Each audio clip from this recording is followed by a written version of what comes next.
अहम ब्रह्मास्मि। कैलाश पाड़ा से आए गणेश गायतोंडे को जब गुरुजी ये फॉर्मूला समझा रहे होते हैं तब उन्हें ये नहीं पता होता है कि अपने ब्रह्म के नशे में चूर गायतोंडे उन्हीं को मार डालेगा। गुरुजी गायतोंडे को समझाते हैं कि ब्रह्म अपने ही अंदर है, लेकिन अहंकार में चूर गायतोंडे कहता है ब्रह्म हम सब के अंदर नहीं है, सिर्फ मेरे अंदर है और सिर्फ मैं ही ब्रह्म हूं। मैं ही ब्रह्म हूं। अहंकार, मैं सबसे बड़ा हूं, ना मुझे कोई रोक सकता है, ना मेरा कोई कुछ बिगाड़ सकता है। अगर आपको सड़क पर घूमते फिरते अहंकार को देखना है तो बड़े बड़े टायर्स वाले इन काली थार्स को देख लीजिए।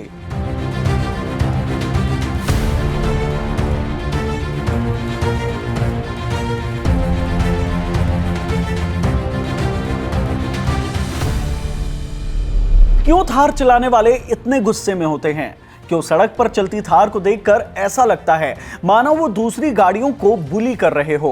थार ड्राइवर्स को ऐसा क्यों लगने लगता है कि सड़क पर पहला हक सिर्फ उनका और उनका है? कैसा थार एक एडवेंचर कार से अलग बुली करने वाली गाड़ी बन जा रही है? और थार के डार्क इमेज से महिंद्रा कैसे प्रॉफिट कमा रहा है? सब कुछ जानते हैं इस वीडियो में। हेलो, मैं हिमांशु हूं और आप देख रहे हैं खबरगांव। इस वीडियो में बात गुस्सैल थार ड्राइवर्स की। कुछ साल पहले देश में कुत्तों का आतंक फैला था। पिटबुल, बुलडॉग, मैस्टिफ जैसे एग्रेसिव डॉग्स जो अपने ही हाईली स्ट्रॉन्ग बाइट के लिए जाने जाते हैं। एक बार पकड़ लिया फिर कोई छुड़ा ही नहीं सकता। पिछले कुछ सालों में इन कुत्तों को काटने या लोगों को जान से मार डालने के कई केस सामने आए। जुलाई 2022 में लखनऊ के कैसरगंज में रहने वाले जिम ट्रेनर के पालतू पिटबुल ने उसकी 80 साल की बूढ़ी मां को नोच नोच कर मार डाला, जिसके बाद लोगों का ध्यान इन हाईली एग्रेसिव डॉग्स की तरफ गया। देश भर के अलग अलग शहरों से डॉग अटैक की न्यूज आने लगी।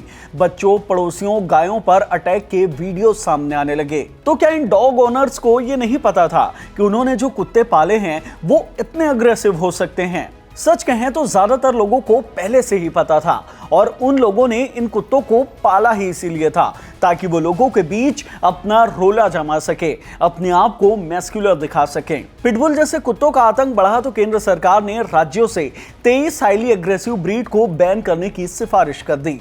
इन केसेस के बाद लोगों के बीच इन डॉग ब्रीड्स को लेकर भी थोड़ी अवेयरनेस आई है।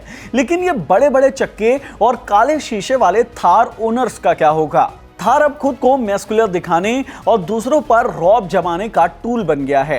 पहले तो शोरूम में सालों की वेटिंग लाइन से हटकर ज्यादा पैसे देकर थार खरीद लो, उसमें बड़े बड़े टायर्स लगवा लो, हेडलाइट अपग्रेड करवा लो, शीशे ब्लैकआउट करवा लो ताकि अंदर कौन बैठा है किसी को ना पता चले।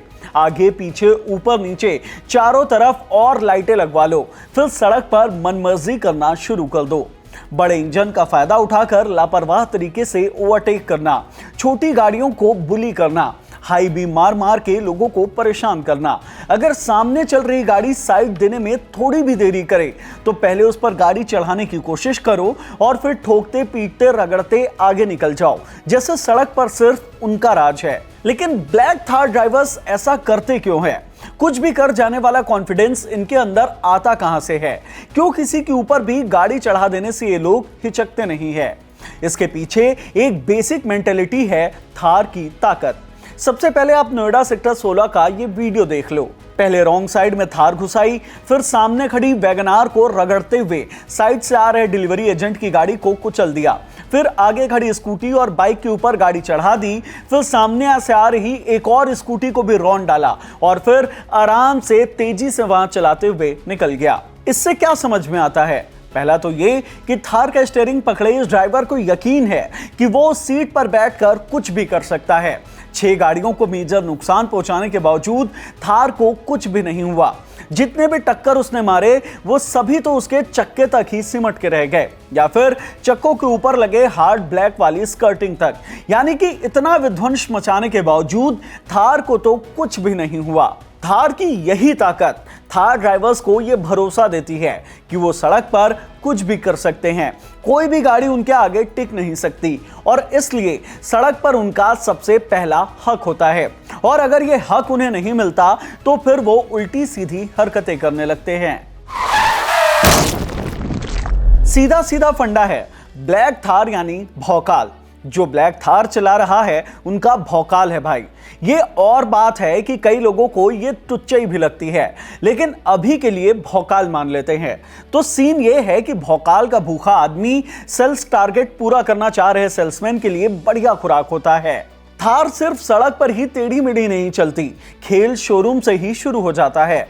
अगर आप ब्लैक थार बुक कराएंगे तो थार के किसी भी वेरिएंट के लिए आपको 1 से 2 साल तक की वेटिंग मिलेगी। लेकिन यही सामने आती है शोरूम वालों की दलाली। थार के डीजल वेरिएंट का टॉप मॉडल करीब 21.5 लाख रुपए का पड़ता है, लेकिन जिन्हें तुरंत थार चाहिए होती है उन्हें 1-2 लाख रुपए एक्स्ट्रा पैसे और 2-3 लाख रुपए की एक्स्ट्रा एसेसरीज डालकर अर्जेंट डिलीवरी कर दी जाती है। इससे डीलर और कस्टमर दोनों अपने आप को प्रॉफिट में समझते हैं। डीलर को एक थार के पीछे 2 से 3 लाख रुपए का एक्स्ट्रा प्रॉफिट हो जाता है और कस्टमर लोगों के सामने अपना भौकाल दिखाता है कि देखो मेरे पास पैसा है, मैं वेटिंग में नहीं रहता। पैसा फेंका, नई नवेली थार घर के सामने आकर खड़ी हो गई। इसके अलावा अलग से एजेंट भी बैठे हैं जो इंडिपेंडेंट काम करते हैं और लोगों से एक्स्ट्रा पैसे लेकर देश के किसी भी दूसरे शहर के शोरूम से बिना वेटिंग के थार डिलीवर करवाते हैं। कभी कभी इसमें धोखाधड़ी भी हो जाती है। कैसे? मैकेनिकल जुगाड़ू नाम के यूट्यूबर ने हाल ही में एजेंट के थ्रू थार रॉक्स बुक कराने का अपना एक्सपीरियंस शेयर किया था, जिसमें बताया था कि कैसे एक एजेंट उसे यूपी के किसी छोटे शहर से थार रॉक्स दिलाने की बात कर पैसे ऐंठ लिए थे। हालांकि बाद में उसने फिर से दूसरे एजेंट से कांटेक्ट कर थार रॉक्स डीजल का टॉप वेरिएंट खरीदा, जिसका ऑफिशियल ऑन रोड प्राइस करीब 25.5 लाख रुपए है। लेकिन एजेंट का कमीशन और शोरूम की compulsory extra accessories, temporary number plate डलवाने के बाद उसके करीब 29 लाख रुपए खर्च हो गए, यानी 3.5 लाख रुपए एक्स्ट्रा देने पड़े। और ये एजेंट वाला मामला कोई इलीगल नहीं है। महिंद्रा ने ऑफिशियली ऐसे प्राइवेट एजेंट्स ऑथराइज कर रखे हैं जो लोगों को ऐसे थार या महिंद्रा की दूसरी गाड़ियां जैसे स्कॉर्पियो एन या XUV 700 जैसी गाड़ियां बिकवाते हैं। आम आदमी लोन लेकर गाड़ी खरीदता है, एक पैसे जोड़कर डाउन पेमेंट इकट्ठा करता है, 3 साल 5 साल तक EMI पटाता है। लेकिन एक्स्ट्रा पैसे देकर गाड़ी खरीदने वाले रईस शहजादे होते हैं। उनके सबकॉन्शियस माइंड में कहीं ना कहीं ये घूमता रहता है कि उन्होंने बाकियों के मुकाबले ज्यादा पैसे देकर गाड़ी खरीदी है। सारा खेल भौकाल जमाने का ही तो है। लोग कितने भी पैसे देकर ये खरीदने को तैयार हैं और लोगों को बताते हैं कि देखो मैंने कैश में ये गाड़ी ज्यादा पैसे देकर खरीद ली है, वो भी बिना किसी वेटिंग के। और जब थार हाथ में आ जाती है फिर रोड पर शुरू होता है तांडव। जम्मू से सामने आया ये वीडियो इसका बढ़िया एग्जाम्पल है। पहले तो थार ड्राइवर्स गलत तरीके से ओवरटेक करता है और फिर अपोजिट लेन में जाकर स्कूटी वाले को टक्कर मार देता है। लेकिन अहंकार में चूर वो ड्राइवर यही नहीं रुकता, रिवर्स लेकर आता है और फिर से स्कूटी वाले को दोबारा टक्कर मार देता है और फिर उतरकर बूढ़े इंसान को गरियाता अलग से है, मानो कह रहा हो तेरी इतनी हिम्मत जो तुम मेरे सामने आया, ये ले अपना सबक। और फिर वहां से आराम से निकल जाता है। जैसे ब्लैक थार का सिनोनिम्स है भौकाल, तो उसका दूसरा सिनोनिम्स भी है मॉन्स्टर। बिना मॉडिफिकेशन बिल्कुल OVM थार खोजना मानो रेत में सुई खोजने जैसा है। ब्लैक थार को सोबर नहीं एग्रेसिव दिखाना लोगों का मकसद होता है। दिल्ली के करोल बाग और कश्मीरी गेट जैसे मार्केट्स ने ब्लैक थार को मॉन्स्टर दिखाने में महारत हासिल कर ली है। ब्लैक थार के मॉडिफिकेशन की शुरुआत होती है अलॉय व्हील से। कंपनी फिटेड 18 इंच के चक्के निकलवा कर 22 इंच के चौड़े टायर्स डलवा दिए जाते हैं, जो आधे से ज्यादा तो गाड़ी से बाहर निकले होते हैं। गलती से अगर किसी दूसरी गाड़ी से टच हो गए तो अगले की खैर नहीं। यही हाल किया जाता है हेडलाइट्स का। नॉर्मली गाड़ियों में 80 से 150 ल्यूमेंस जितने पावरफुल लाइट्स लगवाए जाते हैं, इतनी रोशनी की सड़क भी आराम से दिखे और दूसरे ड्राइवर्स को परेशानी भी ना हो। लेकिन अगला परेशान ना हो तो ब्लैक थार ओनर्स को गाड़ी खरीदना ही व्यर्थ हो जाएगा ना। 150 ल्यूमेंस की जगह 2000 से 4000 ल्यूमेंस की लाइट लगवाई जाती है ताकि सामने वाला इंसान सीधा अंधा हो जाए। अपर डीपर वाला ऐसा खेल खेलो कि अगला आदमी रोड छोड़कर ही भाग जाए।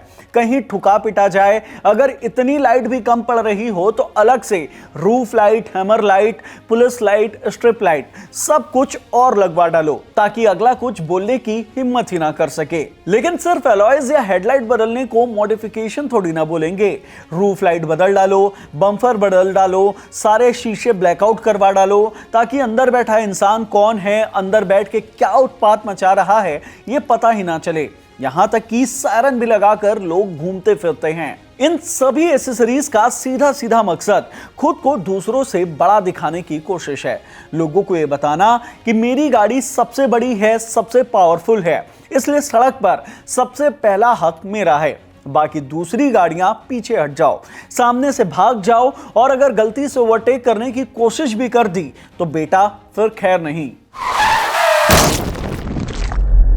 1996 में आई महिंद्रा क्लासिक या उससे भी पहले 1985 में लॉन्च हुई MM540 जीप, ये सभी ऑफ रोडर और रोबस्ट गाड़ियों का इमेज और कैपेबिलिटी के साथ आते थे।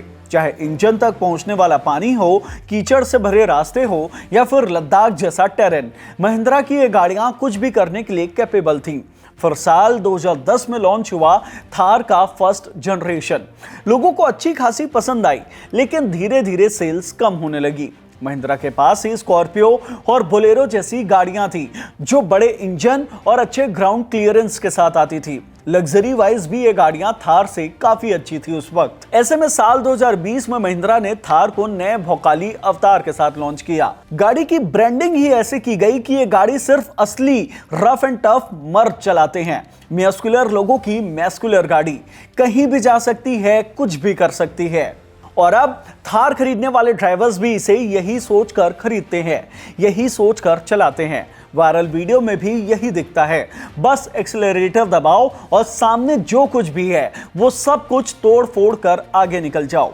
थार वाले इतनी उल्टी सीधी हरकतें करने लगे हैं कि अब खुद महिंद्रा के मालिक आनंद महिंद्रा को ट्वीट कर कहना पड़ा है कि थार पर इतना भरोसा अच्छा है, लेकिन इतनी खतरनाक हरकतें तो मत करो। आज इंडियन रोड पर थार सिर्फ गाड़ी नहीं बल्कि स्टेटस सिंबल और ताकत का प्रतीक बन चुका है। अपना रुतबा दिखाने का एक जरिया आज सोशल मीडिया में चारों ओर यही बात हो रही है। थार ड्राइवर्स की मानसिकता पर दिल्ली के एक सिक्योरिटी गार्ड ने थार ड्राइवर को लगातार हॉर्न बजाने से मना किया तो थार ड्राइवर ने उसी के ऊपर थार चढ़ा दी।